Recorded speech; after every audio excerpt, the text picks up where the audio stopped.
बराबर में खड़ा हुआ, कुछ दूरी पर बेअंत सिंह से सतवंत सिंह अपना वो स्टैंड गन, मशीन गन उसके हाथ में था सुरक्षा के लिए इंदिरा गांधी की। वो स्टैंड गन का मुंह घास पर गिरी इंदिरा गांधी की तरफ घुमाता है और ब्रस्ट फायर कर देता है।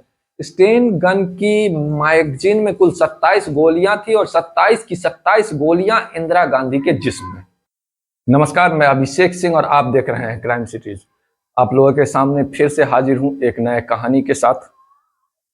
लेकिन जब तक हम कहानी को शुरू करते हैं, आपसे आग्रह है कि आप हमारे चैनल को सब्सक्राइब कर ले और वीडियो में अंत तक बने रहें।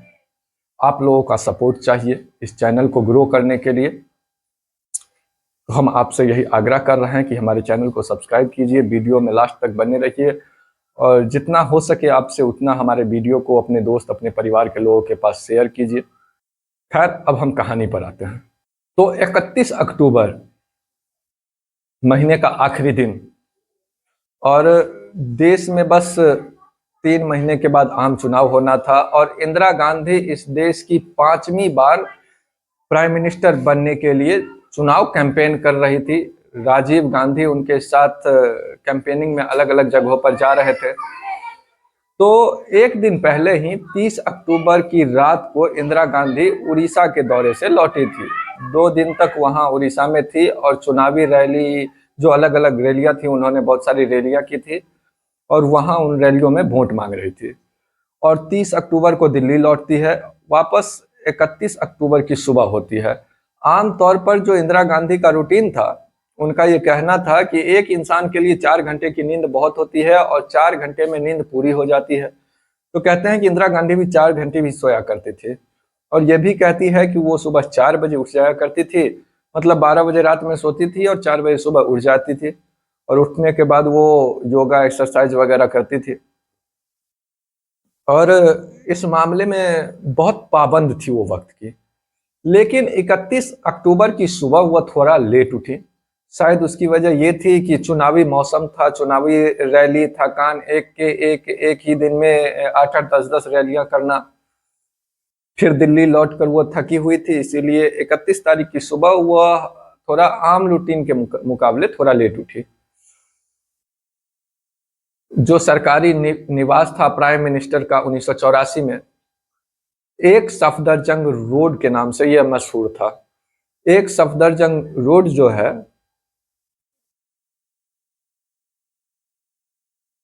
तो एक सफदरजंग रोड जो है उसके अंदर 2 बंगले हैं।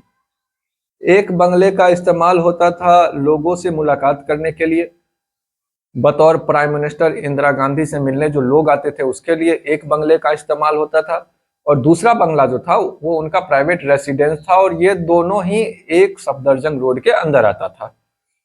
उस वक्त इंदिरा गांधी के साथ राजीव गांधी, उनके बेटे, बहू सोनिया गांधी और पोता और पोती राहुल और प्रियंका, जो बहुत छोटे थे, वो 5 लोगों की पूरी फैमिली वो एक सफदरजंग रोड पे रहा करते थे। 31 अक्टूबर की सुबह स्कूल खुला हुआ था, तो राहुल गांधी और प्रियंका गांधी दोनों स्कूल के लिए तैयार होते हैं। हमेशा की तरह इंदिरा गांधी जब दिल्ली में होती है तो उनको तैयार करके स्कूल भेजती हैं। तो दोनों बच्चे राहुल और प्रियंका स्कूल के लिए चले जाते हैं और अब घर में सिर्फ सोनिया और इंदिरा गांधी थी।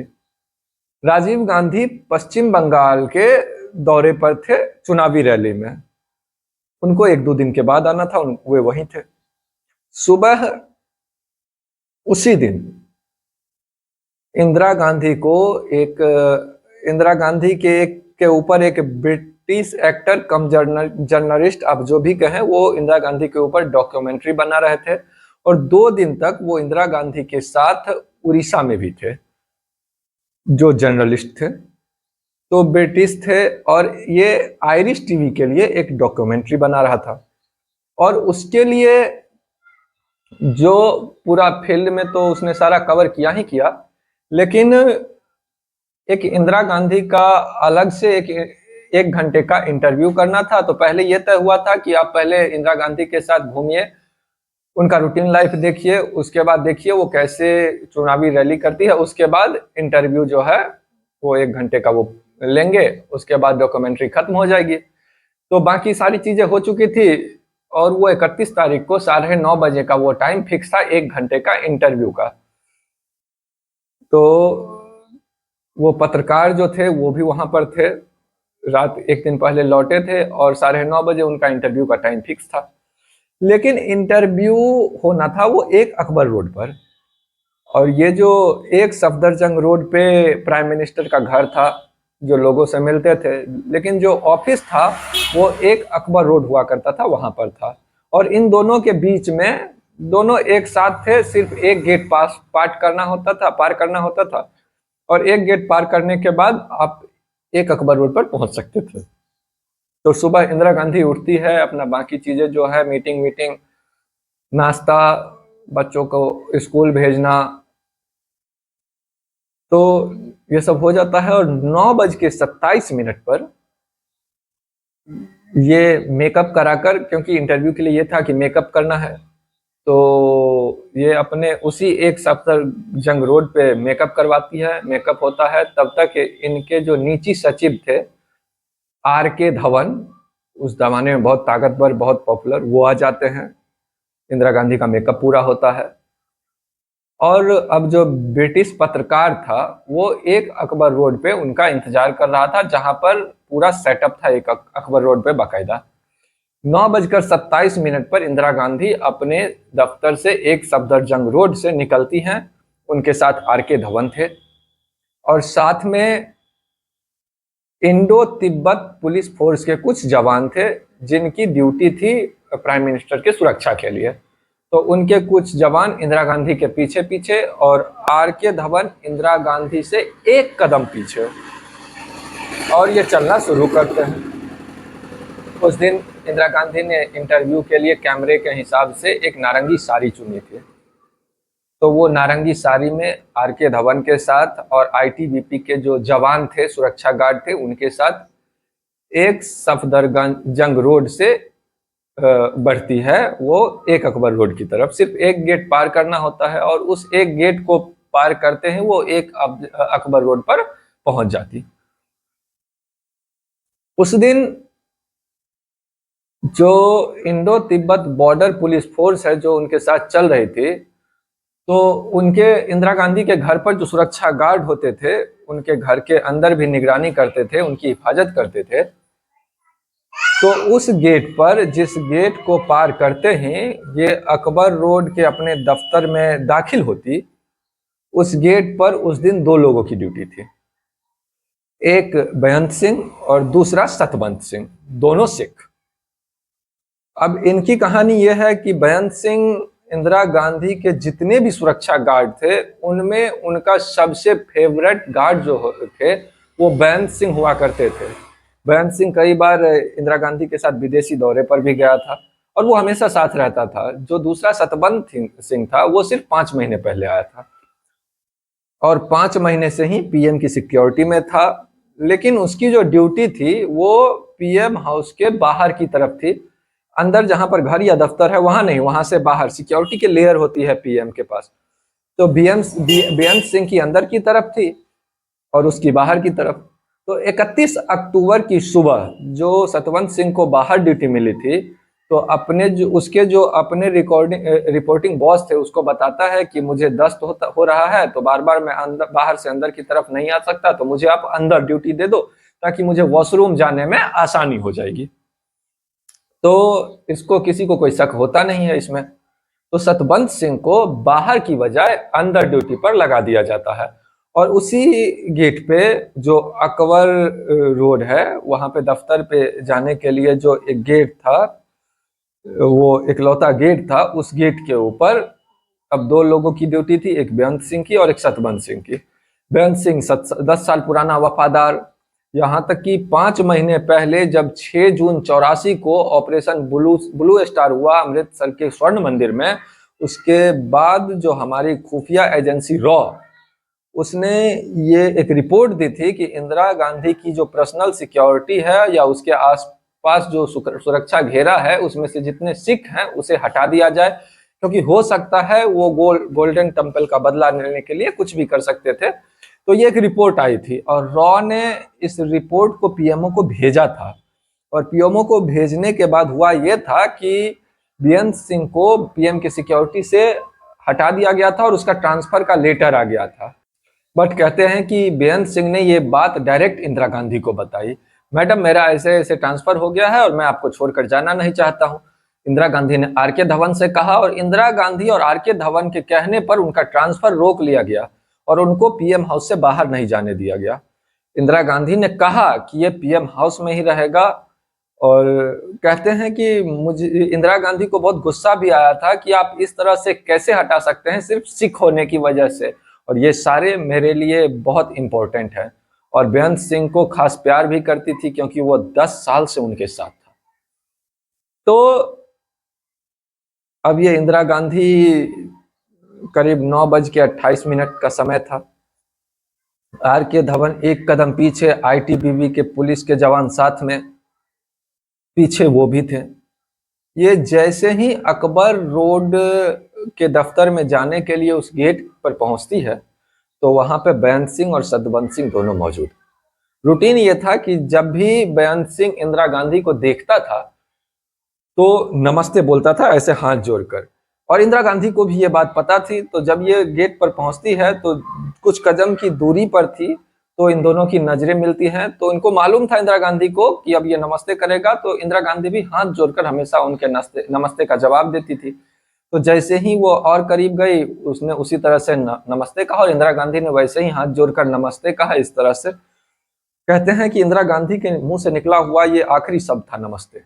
इसके बाद अचानक जो सतवंत सिंह है वो पीछे खड़ा था और बेअंत सिंह पहले नमस्ते करता है और नमस्ते करने के फौरन बाद अचानक बेअंत सिंह अपना .38 बोर का पिस्टल निकालता है और एक साथ एक एक कर 3 फायर कर देता है बिल्कुल करीब से, और ये तीनों गोली इंदिरा गांधी को लग जाती है। और कहते हैं कि ये जो फायर हुआ था ये सीने में और पेट के आसपास लगती है। 3 गोली लगते ही अचानक इंदिरा गांधी जमीन पर घास पर गिर पड़ती है। अब इससे पहले कि पीछे चल रहे आर के धवन या आईटीबीपी वालों को कुछ समझ में आता, क्योंकि ये पलक झपकते हुआ था, जैसे ही इंदिरा गांधी घास पे गिरती है तब तक बराबर में खड़ा हुआ कुछ दूरी पर बेअंत सिंह से सतवंत सिंह अपना वो स्टैंड गन, मशीन गन उसके हाथ में था सुरक्षा के लिए इंदिरा गांधी की, वो स्टैंड गन का मुंह घास पर गिरी इंदिरा गांधी की तरफ घुमाता है और ब्रस्ट फायर कर देता है। स्टेन गन की मैगजीन में कुल 27 गोलियां थी और 27 की 27 गोलियां इंदिरा गांधी के जिस्म में। जब तक मैगजीन खाली नहीं होता वो फायर करता रहता है, और इसके बाद जैसे ही उसको पता चलता है कि मैगजीन खाली हो गया, स्टेन गन नीचे फेंकता है और दोनों हाथ ऊपर उठा लेता है। तब तक बेअंत सिंह ने, जिसने 3 गोली मारी .38 बोर की पिस्टल से, वो गोली मारते ही अपने पिस्टल को नीचे फेंकता है और अपने दोनों हाथ ऊपर उठा लेता है। कहते हैं कि ये पहले से प्लान था कि आपको गोली चलाते ही आपको अपने हाथ ऊपर कर लो ताकि ऐसा लगे कि सरेंडर कर रहे हो, वरना जवाबी फायर में मारे जाओगे। जब तक इन लोगों को इधर कुछ समझ में आए, आईटीबीपी के जवान को या आर के धवन को, वो लोग भागते हैं और ये दोनों ऑलरेडी हाथ उठा चुके थे और सब कुछ सेकंड में हुआ। दोनों को पकड़ते हैं। इंदिरा गांधी जमीन पर लगभग कराह रही है, बेसुध है और खून बेतहाशा पानी की तरह बह रहा है। इस बीच में गोलियों की आवाज सुनकर उस वक्त जो सोनिया गांधी थी वो बाथरूम में थी, और जब उन्हें ये फायरिंग की आवाज आई, लगभग 30 राउंड गोलियां चली थी, और गोलियां चलने के बाद जो बाकी के पीएम हाउस में जो गार्ड थे वो भी भागते हैं, पूरा अलर्ट हो जाते हैं, गेट की तरफ भागते हैं। जो एक अकबर रोड का जो वो गेट था इकलौता, उधर भागते हैं। और इन दोनों मतलब एक सफदरजंग और एक अकबर रोड को जो बांटता था, उस गेट की तरफ सब आवाज सुनकर भागते हैं। उन्हें लगता है कुछ गड़बड़ है, तो वो गाउन में ही सोनिया गांधी अपने बाथरूम से निकलकर भागती है। तब तक कुछ गार्ड बताता है ऐसे ऐसे मैडम को गोली लगी है। सोनिया गांधी भागकर इंदिरा गांधी के पास पहुंचती है।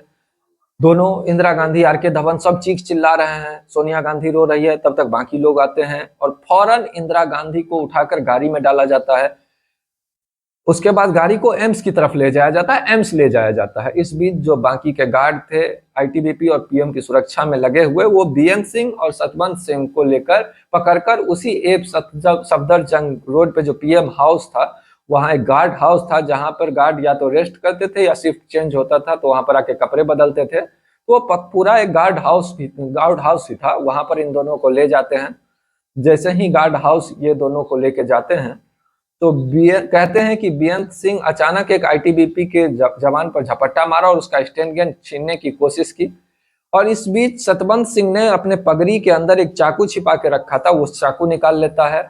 इधर स्टेन गन छीनना और चाकू निकालना उधर, तो जवाब में आईटीबीपी के जो जवान थे उन्होंने गोली चला दिया। इस गोलीबारी में बेअंत सिंह की मौत हो जाती है और जबकि सतवंत सिंह घायल हो जाता है।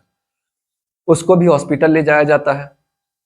इधर हाँ, जब ये बेअंत सिंह ने 3 गोली मारी थी पहले, तो उसके बाद वो अपनी पिस्टल को नीचे फेंक के और दोनों हाथ ऊपर उठाता है, और जो आईटीबीपी के लोग उसको चारों तरफ से घेर चुके थे। तो बेअंत सिंह बोलता है, मैंने जो करना था वो कर दिया, अब तुम लोगों को जो करना है वो करो। ये उसके आखिरी शब्द थे। खैर, उसके बाद इधर इंदिरा गांधी जो बुरी तरह जख्मी, उसको आरके दहन, सोनिया गांधी गाड़ी में बैठती है और इंदिरा गांधी का सर सोनिया गांधी के पैर पे गोद में, और वो पूरे रास्ते उसको अपने गोद में ही गाड़ी के अंदर बैठकर ये एम्स ले जाया जाता है।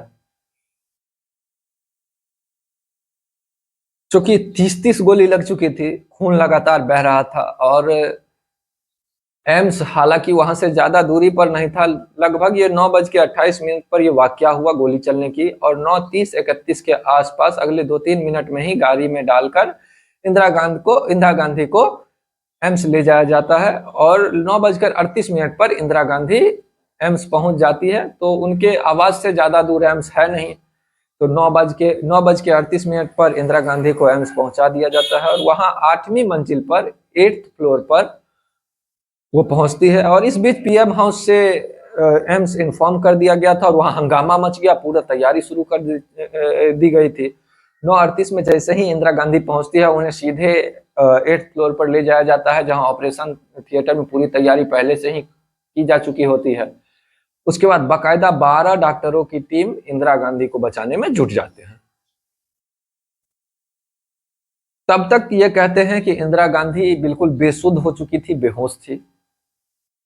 जब ऑपरेशन थिएटर में उनको टेबल पर लिटाया जाता है, तो एक गोली उनके सीधे दिल में लगी थी। उनके दिल और बाकी के कई पार्ट्स ने काम करना बंद कर दिया था, तो उनको लाइफ सपोर्ट सिस्टम पे रखा गया था। लाइफ सपोर्ट सिस्टम पर रखने के बाद डॉक्टरों ने ऑपरेशन की पूरी तैयारी की, और करीब 7 गोलियां डॉक्टर निकाल चुके थे, लेकिन 23 गोली अभी भी उनके जिस्म में थी। डॉक्टरों की कोशिश जारी थी। इस वक्त राजीव गांधी जो पश्चिम बंगाल में थे उनको भी खबर कर दी गई। उसके बाद राजीव गांधी ने पलटकर फोन किया, उसके बाद एम्स के डॉक्टरों से बात हुई, फिर सोनिया गांधी से बात हुई। उसके बाद वो बोले कि हम वहां से निकल रहे हैं। उसके बाद प्रेसिडेंट ऑफ इंडिया जो थे वो देश में नहीं थे, ज्ञानी जेल सिंह वो देश के बाहर थे, उनको खबर की गई। वो भी अपना दौरा छोड़कर वापसी के लिए तैयार हो गए। और इस बीच लगातार डॉक्टर ऑपरेशन कर रहे थे। करीब 88 बोतल खून चढ़ाया गया इंदिरा गांधी को, 7 गोलियां निकाली गई, लेकिन 23 गोली अभी भी उनके जिस्म के अंदर। डॉक्टर पूरी कोशिश कर रहे थे, लेकिन उनके तमाम जो अहम अंग हैं सारे, वो काम करना बंद कर चुके थे। इन तमाम कोशिश के करीब दोपहर करीब 1 बज जाता है। 9:38 पर लाया गया था। ऑपरेशन चल रहा है, सब कुछ हो रहा है। एक चीज जो आरके धवन ने अपने कैबिनेट और बाकी लोगों को, तमाम लोगों से बात करके ये बताया था कि ये बात लीक नहीं होनी चाहिए। उसकी वजह ये थी कि बहुत बड़ा देश में दंगा हो सकता है, और ये आगे चलकर सच भी हुआ। तो ये खबर जो है इंदिरा गांधी की तबीयत को लेकर, ये खबर हॉस्पिटल से लीक ना हो, इसे गुप्त रखा जाए। तो बहुत सारे लोगों को बहुत देर तक पता भी नहीं था, और यहां तक कि एम्स को जब अलर्ट किया गया तो कुछ लोगों को छोड़कर पता भी नहीं था कि इंदिरा गांधी को ये गोली लगी है, सिर्फ इसीलिए कि ये बात लीक ना हो, इसे गुप्त रखा गया था। इसके बाद करीब 1 बजे दोपहर की बात है ये। 12 डॉक्टरों की टीम ने जब पूरा ऑपरेशन कर लिया, तो 1 बजे उन्होंने अपना हाथ खड़े कर दिए, क्योंकि एक गोली जो दिल में लगी थी, पेट में लगी, पेट के नीचे, तो उसके बाद बचने की कोई गुंजाइश नहीं थी। तो लाइफ सपोर्ट सिस्टम पे सिर्फ रखा जा सकता था, लेकिन डॉक्टरों को लग गया कि अब कोई ऑपरेशन कामयाब नहीं हो सकता। इधर ऑपरेशन थिएटर के बाहर सोनिया गांधी लगातार रो रही है, उसके साथ आर.के. धवन। उसके बाद धीरे धीरे दोपहर होते होते ये बात जो है वो मंत्रियों मंत्रियों सबको पता चल गया, और दोपहर तक जो है वो एम्स में भीड़ का एक जमावड़ा हो जाता है। इसके बाद करीब 1 बजे के आसपास डॉक्टर जो है वो सबसे पहले आकर सोनिया गांधी को बताते हैं कि ऑपरेशन से कुछ फायदा नहीं है और लाइफ सपोर्ट सिस्टम पे है, बाकी अंगों ने काम करना बंद कर दिया है, अब बचने की कोई उम्मीद नहीं है। कहते हैं कि सोनिया गांधी बेतहाशा रो रही थी, और आर.के. धवन और बाकी लोग जो थे वो, और तब तक जो लोग पहुंचे थे वो बाकी दिलासा दे रहे थे। इस बीच क्या हुआ कि लगभग 1:45 एक न्यूज एजेंसी ने ये खबर चला दी कि इंदिरा गांधी की मौत हो गई। तो पहली बार 1:45 एक न्यूज एजेंसी ने खबर चलाई, और पहली बार देश को पता चला 1:45 कि इंदिरा गांधी की मौत हो गई। और इसका इत्तेफाक देखिए कि जो इंदिरा गांधी का डेथ सर्टिफिकेट जो एम्स ने जारी किया, उस पे जो मौत का वक्त है वो भी दोपहर 1:45 ही है। तो 1:45 पर ये खबर लीक हुई, लेकिन सरकार की तरफ से ये था कि अभी इस खबर को लीक नहीं होने देना है जब तक ज्ञानी जेल सिंह राष्ट्रपति ना आ जाए और राजीव गांधी ना आ जाए। लेकिन 1:45 पर एक न्यूज एजेंसी इस खबर को ब्रेक कर देती है। उसके बाद लोगों को धीरे धीरे पता चल जाता है। करीब 2-3 बजे इसके फौरन बाद ही राजीव गांधी सीधे कोलकाता से दिल्ली पहुंचते हैं। एयरपोर्ट से वो एम्स पहुंचते हैं। एम्स जाने के बाद उन्हें सारे हालात के बारे में बताया जाता है। उनके बताने के बाद फिर तब तक शाम होते होते ज्ञानी जेल सिंह पहुंच जाते हैं, राष्ट्रपति, और वो अपनी गाड़ी से एम्स पहुंचते हैं। जब ज्ञानी जेल सिंह एम्स अपनी गाड़ी से पहुंच रहे थे तो उनका जो कारवां था, गाड़ियों का काफिला, वो जब एम्स में दाखिल हो रहा था, ज्ञानी जेल सिंह के उस कारवां के साथ जो एक चीज हुई, उसने बता दिया था कि अगले कुछ घंटे में या अगले कुछ दिनों में अब क्या होने वाला है। जैसे ही ज्ञानी जेल सिंह को देखा, क्योंकि ये बात फैल चुकी थी कि इंदिरा गार्ड ने गोली मारी, और एक का नाम सतवंत सिंह, एक का बेअंत सिंह, दोनों सिख हैं। तो Giani Zail Singh president of India के कार पर पथराव हो गया, और उनके कार के शीशे टूट गए और नारे लगने लगे। जाहिर सी बात है, ज्ञानी जेल सिंह एक सिख थे, इससे अचानक एक खतरा पैदा हो गया कि, और एक अजीब सी चीज, जब ये प्रेसिडेंट ऑफ इंडिया के साथ ऐसा हो रहा है तो हिंदुस्तान में बाकी सिखों के साथ और कुछ ना हो जाए। तो पहला जो है वो निशानी यहीं से आई थी। खैर, ज्ञानी जेल सिंह एम्स पहुंचते हैं, राजीव गांधी पहुंच चुके थे। शाम ठीक 6 बजे ये डिसाइड होता है कि अब देश को ऑफिशियली ये बता दिया जाए। तो शाम के 6 बजे ऑल इंडिया रेडियो और दूरदर्शन पहली बार ऐलान करते हैं कि देश की प्रधानमंत्री इंदिरा गांधी अब इस दुनिया में नहीं रही। ये ऑफिशियली अनाउंसमेंट शाम के 6 बजे दूरदर्शन और ऑल इंडिया रेडियो पर होता है। अब इसके साथ ही सरकार को भी पता था और बाकी को भी पता था कि इसका रिएक्शन क्या होगा। इधर खबर लोगों तक पहुंचती है, और शाम 6 बजे से ही दिल्ली में जबरदस्त तनाव, और शाम से ही दंगा शुरू हो जाता है। और उसके बाद ये दंगा अगले 3 नवंबर तक, मतलब 3 दिन तक कंटिन्यू चलता है, जब तक दिल्ली पुलिस पर भी बाद में इल्जाम लगे कि उन्होंने दंगाइयों को रोकने के लिए कुछ नहीं किया। सेना को बुलाने में भी इल्जाम लगे कि सेना को बुलाने में वक्त लगा। और 3 दिन तक दिल्ली में अजीब सा एक हिंसा का नंगा नाच हुआ। करीब 5000 सिख मारे गए। आज भी दिल्ली में एक ऐसी कॉलोनी है जो विधवा कॉलोनी के नाम से जाना जाता है, क्योंकि उस कॉलोनी के तमाम सिखों को मारा गया और बड़ी बेरहमी से मारा गया। वो अपने आप में एक दर्द भरी कहानी है जो इंदिरा गांधी की मौत के बाद हुआ था। वो कहानी हम आपको फिर कभी बताएंगे अगले किसी एपिसोड में। आज हम उस कहानी को इसमें शामिल नहीं करना चाह रहे हैं। तो 3 दिन के बाद खैर जब आर्मी दिल्ली को अपने कंट्रोल में लेती है, उसके बाद ये मामला शांत होता है। लेकिन तब तक बहुत देर हो चुकी थी, बहुत सारी मौतें हो चुकी थी। बाद में फिर जब ये बेअंत सिंह तो स्पॉट पे ही मारा गया था, सतवंत सिंह को गिरफ्तार किया जाता है, और सतवंत सिंह के गिरफ्तारी के बाद पता चलता है कि इस मामले में एक और शख्स शामिल है जिसका नाम है कहर सिंह, वो भी इसमें इन्वॉल्व था। तो फिर इन दोनों को गिरफ्तार किया जाता है और 84 का ये मामला था और करीब 5 साल तक मुकदमा चलता है। और 89 में 6 जनवरी पहले लोअर कोर्ट, फिर हाई कोर्ट, फिर सुप्रीम कोर्ट, फिर president of India mercy petition reject करती है। 6 जनवरी 89 को सतवंत सिंह और कहर सिंह को दिल्ली के तिहाड़ जेल में फांसी दे दी जाती है। और फांसी के बाद उन दोनों का अंतिम संस्कार, चूंकि इससे बाकी भावना ना भर के और कुछ ना हो, माहौल खराब ना हो, तो तिहाड़ जेल के अंदर ही अंतिम संस्कार कर दिया जाता है। अब इसमें कई और चीजें थी कि इंदिरा गांधी हमेशा, चूंकि 5 महीने पहले ही ऑपरेशन ब्लू स्टार हुआ था, तो उन्हें बाकायदा जिस तरह से कहा गया था कि अपने आर्ट पास सिख गार्ड ना रखे, लेकिन इंदिरा गांधी ने विरोध किया।